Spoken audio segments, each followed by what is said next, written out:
Alhamdulillah, alhamdulillahilladzi asbagha 'alaina ni'amahu zahiratan wa batinah, wassalatu wassalamu ala Rasulillah wa ala alihi wa sahbihi wa man walah. Asyhadu an la ilaha illallah wahdahu la syarika lah wa asyhadu anna Muhammadan 'abduhu wa rasuluhu la nabiyya ba'dah. Ya ayyuhan nasu taqu rabbakum inna zalzalatas sa'ati syai'un 'adzim. Yawma tarawnaha tadhhalu kullu murdi'atin 'amma arda'at wa tad'u kullu dhati hamlin hamlaha wa taran nasa sukara wa ma hum bisukara walakinna 'adzaballahi syadid. Hadirin jamaah salat Jumat yang berbahagia, pada kesempatan siang hari ini marilah kita tingkatkan iman dan takwa kita kepada Allah Subhanahu wa taala, karena iman dan takwa adalah prasyarat Allah Subhanahu wa taala menurunkan berkahnya dari langit dan mengeluarkan berkahnya dari bumi. Hadirin jamaah salat Jumat yang berbahagia, pada kesempatan siang hari ini saya ingin menyampaikan khutbah tentang pentingnya ilmu, harta, dan kuasa. Lembaga pendidikan kita ini, lembaga pendidikan planet Nubuh, sudah mencanangkan visi yang tidak main-main. Visi kita adalah melahirkan manusia dengan 3 kualifikasi, sebagaimana dikatakan oleh beberapa ilmuwan besar, dikatakan oleh aktivis besar. Saya kemudian merumuskannya dengan yang pertama adalah ilmu ulama, amwalul aghniya, siyasatul muluk wal malak. Sebenarnya 3 kualitas insan tadi itu saya ambil dari 2 orang besar. Yang pertama adalah tokoh sufi bernama Syekh Abdul Qadir Al-Jilani. Syekh Abdul Qadir Al-Jilani mengatakan bahwa la yanbaghi lil faqir ayyatasadda wa yatasadda li irsyadin nas illa an aqtahu Allahu ilmal ulama wa siyasatal muluk wa hikmatal hukama. Jadi ada 3 kata Syekh Abdul Qadir Al-Jilani prasyarat untuk menjadi seorang mursyid. Maka kita mengenal mursyid biasanya hanya di thariqah, di dunia sufi, tapi di sekolah kita ada namanya murid. Sebenarnya itu berasal dari dunia tasawuf, karena di sana ada mursyid, maka kemudian orang yang menginginkan ilmu disebut sebagai murid. Karena murid berasal dari kata arada yuridu muridun. Murid adalah orang yang menginginkan, sedangkan mursyid adalah orang yang menunjukkan. Maka kalau ada orang ingin mendapatkan petunjuk, dia harus datang kepada seorang mursyid, dia harus belajar kepada mursyid. Maka lahirlah kemudian istilah mursyid dan murid. Kata Syekh Abdul Qadir Al-Jilani, la yanbaghi lil faqir, tidak layak bagi seorang fakir. Fakir itu adalah istilah di dalam dunia sufi juga. Ayyatasadda wa yatasadda li irsyadin nas, untuk dia berdiri menjalankan tugas untuk menunjukkan manusia, menunjukkan orang lain, kalau dia tidak memiliki 3 hal, illa an aqtahullahu, kecuali kalau Allah memberikan 3 hal. Apa itu? Ilmal ulama, ilmunya para ulama, ilmu para orang yang memiliki ilmu yang luar biasa. Jadi ilmunya itu harus betul-betul ilmu ulama, bukan ilmu ecek-ecek, tetapi ilmu yang betul-betul, ilmu yang meliputi semuanya, ilmu yang meliputi ayat dan ilmu yang meliputi alam semesta. Ada 2 nanti. Kemudian yang kedua adalah wasiyasatal muluk, harus memiliki skill politik para penguasa. Dan yang ketiga adalah wa hikmatal hukama, dan kebijaksanaan para hakim. Hakim ini bisa kita beri arti 2. Ada 2 arti di sini. Yang pertama, hakim adalah orang yang bijaksana. Karena bijaksana maka dia kemudian bisa memutuskan, bisa memberikan vonis. Atau hukama berasal dari kata hakim, juga melahirkan kata hikmah. Hikmah itu artinya kebijaksanaan. Di Yunani kuno sana ada filosofia. Filosofia itu artinya cinta pada kebijaksanaan. Orang yang memiliki kebijaksanaan tinggi namanya filosof. Maka hikmatul hukama bisa kita artikan adalah filosofi para filosof. Jadi kalau orang punya ilmu, punya skill politik, punya kebijaksanaan para filosof, punya perspektifnya para filosof, punya kebijaksanaannya para hakim, maka dia layak menjadi guru. Kalau tidak memiliki tiga hal tadi itu, maka tidak layak menjadi guru. Yang kedua adalah Hos Cokro Aminoto. Kita punya tokoh besar pergerakan Indonesia dulu yang mempelopori Indonesia merdeka. Namanya diantaranya adalah Hos Cokro Aminoto. Hos Cokro Aminoto mengatakan bahwa kita ini harus belajar sungguh-sungguh. Kita harus bekerja sungguh-sungguh sampai kita memiliki kualitas setinggi-tinggi ilmu, semurni-murni tauhid, secukup-cukup harta, dan sepintar-pintar siasat. Jadi ada 4 justru malah.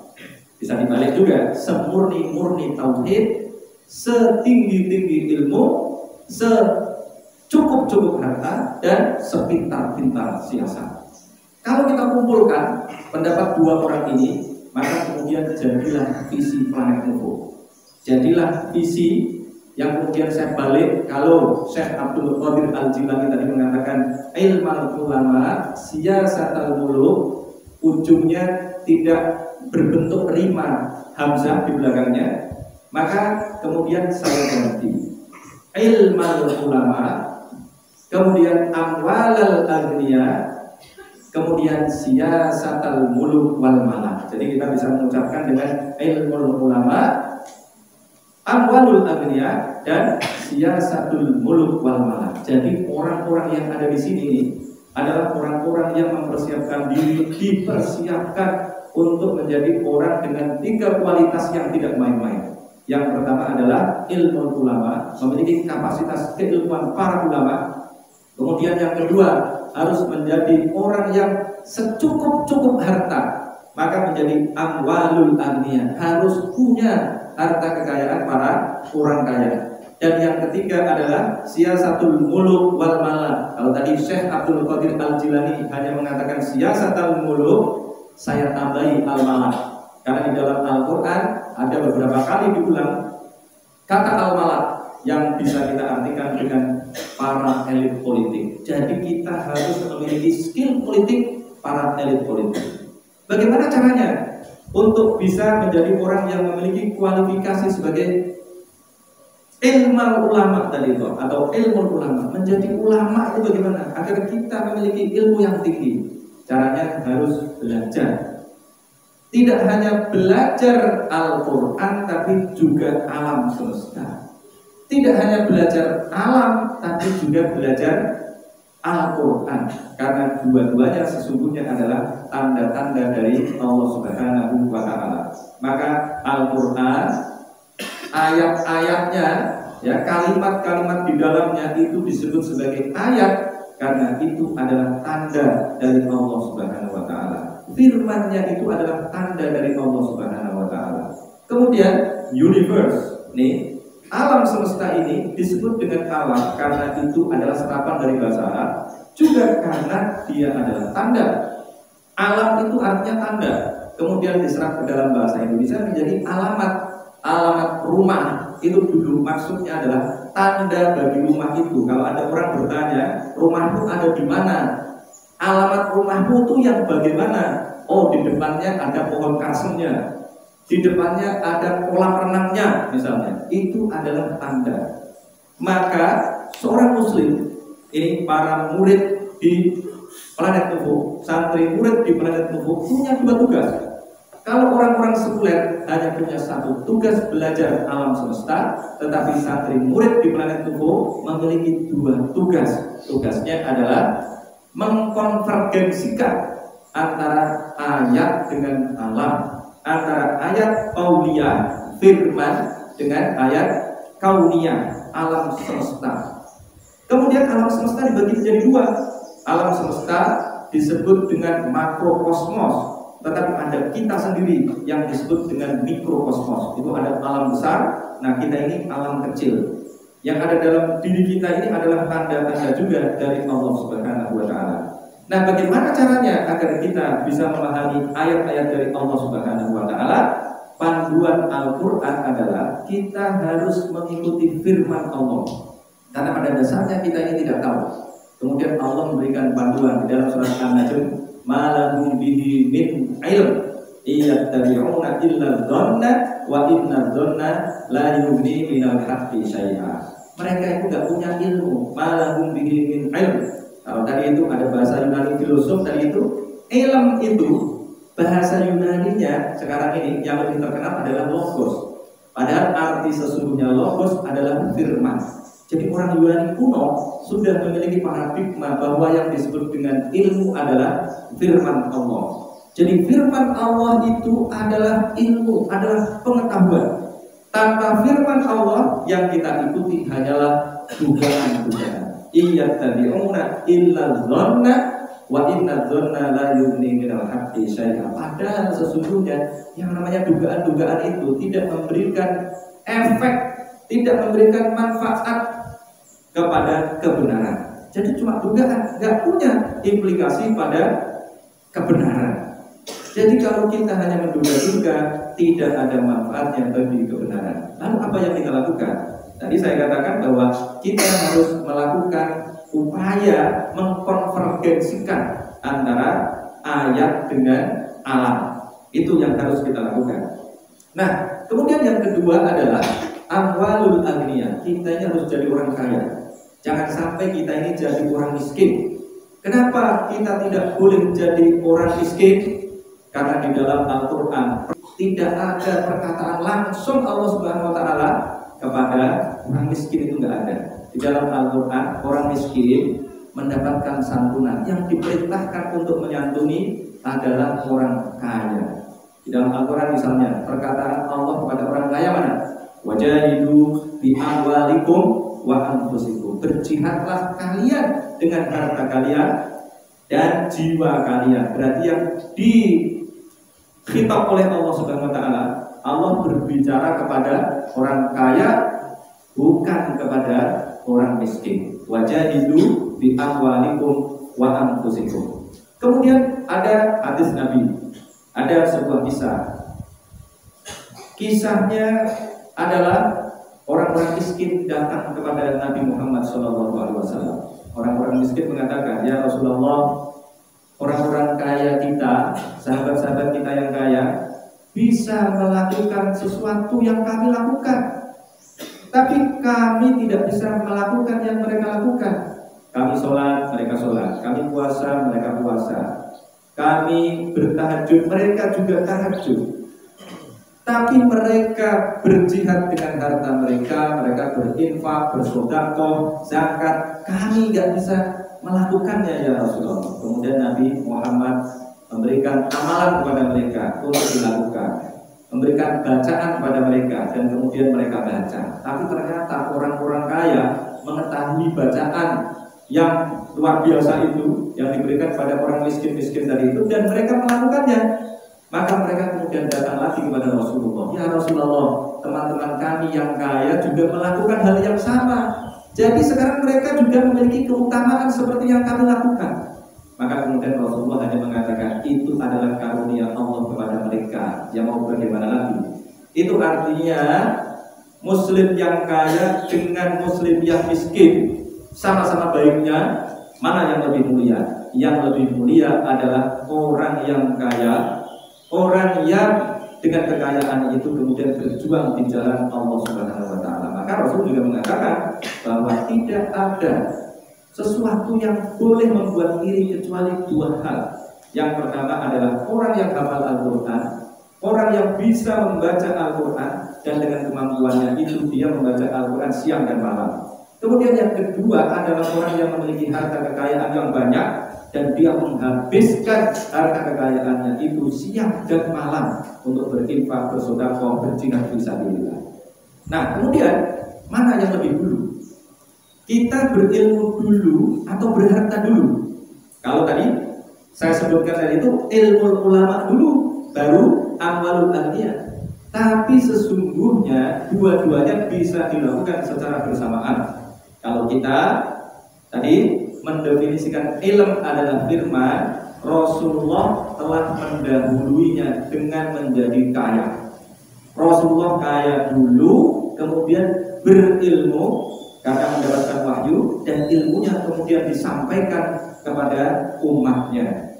Sehingga kemudian dengan harta itu dia tertopang untuk menjadi manusia yang terbaik, sebagaimana dikatakan oleh Rasulullah sendiri, khairukum man ta'allama al-Qur'an wa 'allama. Sebaik-baik kalian adalah orang yang belajar Al-Qur'an dan mengamalkannya. Jadi orang kalau belajar Al-Quran tidak cukup hanya dengan belajar, tapi dia punya kewajiban sesungguhnya. Dia mestinya punya panggilan untuk mengajarkannya. Karena apa? Karena kalau tidak mengajarkannya, akan ada banyak orang yang tetap berada dalam kesesatan, sementara mereka tidak menyadarinya. Maka orang yang belajar Al-Quran harus mengajarkannya, dan mengajarkannya perlu uang. Kita perlu sarana, perlu prasarana, dan lain sebagainya, perlu waktu luang. Orang yang punya waktu luang adalah orang yang memiliki uang. Kalau orang tidak punya uang, maka dia tidak akan punya waktu luang. Yang punya waktu luang selain orang yang punya uang adalah orang yang pengangguran. Kalau orang yang pengangguran, maka di mata orang lain juga dianggap sebagai tidak mulia. Orang seringkali meremehkan sejak zaman dulu, zaman Bani Israil, orang kalau tidak punya uang itu dianggap sebagai orang yang rendah. Dan bisa dicurigai bahwa yang disampaikan itu hanyalah untuk mencari uang. Maka Nabi Muhammad, nabi-nabi yang lain, itu adalah orang-orang yang menyampaikan dakwah tanpa orientasi untuk mendapatkan uang. Bahkan di dalam Al-Quran, di dalam surat Yasin diantaranya ada ayat ittabi'u man la yas'alukum ajran wa hum muhtadun. Kalian ikutilah orang yang la yas'alukum ajran, tidak meminta upah kepada kalian. Jadi tidak meminta uang kepada kalian, wa hum muhtadun. Sedangkan mereka adalah orang-orang yang mendapatkan petunjuk. Jadi harus mendapatkan petunjuk dulu, orang itu benar, kemudian kebenarannya itu disampaikan kepada orang lain. Jadi harta kekayaan ini menjadi sangat penting. Jangan pernah menganggap bahwa harta kekayaan tidak penting. Maka Rasulullah sejak kecil sudah menjalani kehidupan yang luar biasa. Sejak kecil Rasulullah disekolahkan di desa. Iya, di desa. Rasulullah itu sekolah. Sekolahnya di mana? Sekolahnya di Bani Sa'ad, kampung Bani Sa'ad. Kita bikin planet UFO ini di kampung. Kenapa? Karena meniru diantaranya kampung Bani Sa'ad itu. Agar apa? Agar ada anak-anak dari seluruh Indonesia. Ini ada yang dari kota-kota nih, dari kota-kota, kemudian datang ke sini. Itu meniru Rasulullah yang lahir di Makkah, di kota metropolitan, kemudian dikirim oleh keluarganya ke desa. Untuk apa? Untuk belajar bahasa. Mereka orang-orang Mekah punya keinginan agar anak-anak mereka itu tidak hanya nyusu, tidak hanya yang mendapatkan susu dari ibu Halimah As-Sa'diyah. Jadi Nabi Muhammad dikirim ke kampung Bani Sa'ad itu tidak cukup hanya dengan orientasi untuk mendapatkan susu dari ibu Halimah As-Sa'diyah, tetapi juga agar anak-anak pada saat itu, tidak hanya Rasulullah, tidak hanya Nabi Muhammad, itu diajari dengan bahasa yang bagus, diajari dengan bahasa yang fasih. Karena bahasa yang di kampung adalah bahasa yang masih murni, bahasa Arab yang murni. Jadi bisa belajar bahasa di situ. Itulah sebabnya Nabi Muhammad dikirim ke Bani Sa'ad, dan di sana Nabi Muhammad memelihara kambing, memelihara unta. Nah, di sini kita semua bisa memelihara kambing. Dan kenapa pilihannya adalah kambing? Kambing bisa membuat kita menjadi orang yang mengarah kepada ilmu juga bisa, kemudian harta juga bisa. Kalau masih usia SMP bisa mengarahkan kepada harta, tapi nanti pada saat kita mengajar, kita akan menyadari bahwa mengajar sangat memerlukan pengalaman, dan di antara pengalaman yang penting adalah pengalaman menggembala. Jadi kalau kita memelihara kambing dengan baik, Maka dalam waktu 3 tahun memungkinkan kita ini memiliki kambing berjumlah puluhan. Kalau sudah lebih dari 3 tahun berarti sudah bisa ratusan. Kemudian dari situ kita bisa belajar apa? Belajar kepemimpinan. Rasulullah mengatakan, maka asallahu nabiyyan illa ra'aluna. Tidaklah Allah mengutus seorang rasul kecuali dia pasti menggembala kambing. Jadi tidak ada, kata Rasulullah, tidak ada seorang rasul pun yang tidak menggembala kambing. Semua rasul menggembala kambing. Lalu murid yang perempuan bagaimana? Santri perempuan bagaimana? Di dalam Al-Quran juga dikisahkan 2 putri Nabi Syuaib. Ketika Nabi Musa datang ke Madyan, walamma warada ma'ata Madyana wajada alaihi ummatan minan nasi yas'ud wa wajada min dunihim imra'ataini tadudan qala ma khattubukuma qala la nasqi hatta yusbira ar-ri'a'u wa abuna syai'un kabir, dan seterusnya. Itu adalah kisah tentang Nabi Musa datang ke sebuah tempat. Di situ ada sumurnya. Kemudian di situ ada 2 orang perempuan, anak Nabi Syuaib, yang sedang menahan kambing mereka karena masih ada orang-orang yang memberikan minum kepada kambing-kambing mereka. Kemudian ditanya oleh Nabi Musa, "Qala ma khattubukuma?" Apa yang terjadi pada kalian? Kenapa tidak memberikan minum kepada kambing kalian? Qala la nasqi hatta yusbira ar-ri'a'u wa abuna syai'un kabir. Kami tidak bisa memberikan minum kepada kambing-kambing ini sehingga para penggembala ini pergi. Sedangkan kami ini melakukan begini ini sudah lama karena bapak kami adalah orang yang sudah sangat tua. Ini menunjukkan bahwa aktivitas menggembala kambing ini bisa dilakukan oleh santri laki-laki maupun santri perempuan. Ini adalah dalil yang jelas, maka tidak perlu ragu lagi. Perempuan-perempuan di sini juga harus memiliki skill untuk berwirausaha. Tentu juga harus dikontekstualisasikan. Kalau dulu kita diperintahkan, kalau dulu nabi-nabi dari memelihara kambing, kita jangan hanya memelihara kambing. Kalau nabi-nabi dulu memelihara unta itu fungsinya adalah untuk kendaraan, maka kita juga harus menguasai sains dan teknologi. Karena Nabi Muhammad tadi tidak hanya memelihara kambing, tapi juga memelihara unta. Dan Nabi Muhammad diajak oleh pamannya bisnis ke luar negeri karena Nabi Muhammad punya skill untuk menundukkan unta. Kalau sekarang jadi bengkel. Jadi harus punya kemampuan untuk menguasai kendaraan. Menguasai motor harus dilakukan, menguasai mobil harus beres. Jadi semuanya harus kita jalani, kita kontekstualisasikan. Nah, kalau kita sudah bisa menundukkan kambing, maka di masa yang akan datang kita semua bisa menundukkan murid-murid kita. Kita tahu kapan kita harus menarik dengan kencang dan kapan kita harus mengulur kambing kita, kapan kita harus menarik kambing kita, kapan kita harus menarik murid kita kencengin, kapan kita kendorkan. Itu belajar dari mana? Belajar dari memelihara kambing. Kalau kita sudah bagus dalam memelihara kambing, baru kita memelihara manusia. Karena ada yang terakhir, visi kita yang terakhir adalah siyasatul muluk wal malak. Kita harus punya skill kepemimpinan para penguasa dan elit politik. Kita harus jadi politisi, kita harus jadi pemimpin. Pemimpin adalah orang yang melit, ya, mengarahkan rakyat.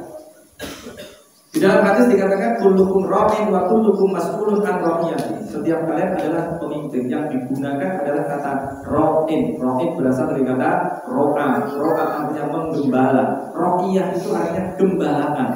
Maka rakyat ini harus kita arahkan agar mereka menjadi orang-orang yang bertakwa kepada Allah. Tujuan kita memimpin, tujuan kita membimbing adalah agar rakyat ini menjadi orang-orang yang bertakwa kepada Allah Subhanahu wa Ta'ala. Itu adalah tugas kita, dan kita semua punya kewajiban. Kewajiban kita ada 7. Kemudian ini 3 ini adalah visi yang sesungguhnya merupakan turunan yang lebih konkret. Kalau 7 tujuan kita, ya. Kalau 7 kewajiban kita adalah membaca Al-Quran, mengartikannya, menghafalkannya, merenungkannya, kemudian mengerjakannya, lalu mengajarkannya tadi. dan terakhir adalah memperjuangkannya, maka kita semua ini dituntut untuk menjadi orang-orang yang berilmu, berharta, dan berkuasa, cerdas, kaya, berkuasa. Barakallahu li wa lakum.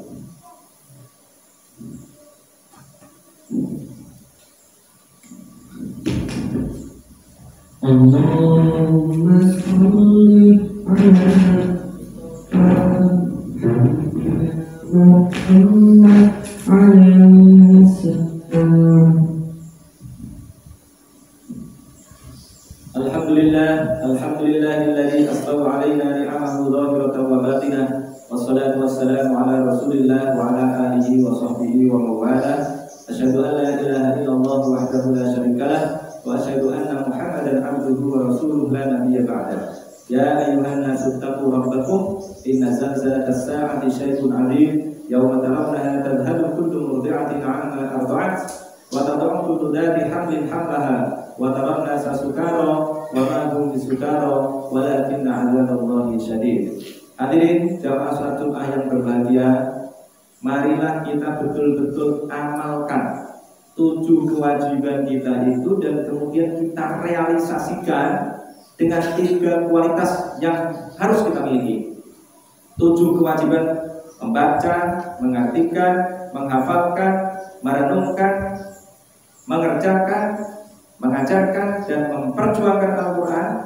Baru betul-betul kita bisa wujudkan kalau kita memiliki 3 kualitas: berilmu, berharta, dan berkuasa. Kalau kita punya ilmu saja, mungkin masih ada orang yang meremehkan kita. Kita bisa dituduh mengajarkan agama dengan orientasi untuk mencari uang.